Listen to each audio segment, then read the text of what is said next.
బాగున్నాయి. ఇది modern age making కాదు, అటు ఓల్డ్ ఏజ్ క్లాసిక్ కామెడీ కాదు. ఏదో రెండిటికి మధ్యలో బ్రాండెడ్ ప్రొడక్ట్స్ కి సెకండ్ కాపీలా అనిపించింది.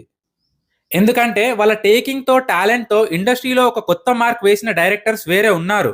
లైక్ తరుణ్ భాస్కర్ విత్ ఈ నగరానికి ఏమైంది, Keedaa Cola, Ritesh Rana with Mathu Vadalara 1 and 2, happy birthday, Anudeep గారి Jathiratnalu. These are genuine products of talent అనిపిస్తాయి.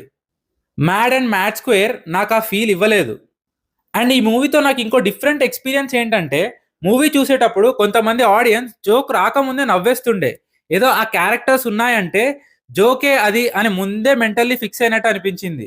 స్ట్రేంజ్ ఎక్స్పీరియన్స్ ఇది. ఈ మూవీ గురించి ఇంతకంటే ఎక్కువ ఏం చెప్పాలి అనుకోవట్లేదు. అండ్ అఫ్ కోర్స్ చెప్పడానికి కూడా ఏం లేదు. సో ఓవరాల్గా mad square is an average comedy movie with unclear execution. That's all about mad square. Video నచ్చితే లైక్ చేయండి, షేర్ చేయండి. ఫర్ మోర్ వీడియోస్ ఛానల్ని సబ్స్క్రైబ్ చేసుకోండి. Thank you.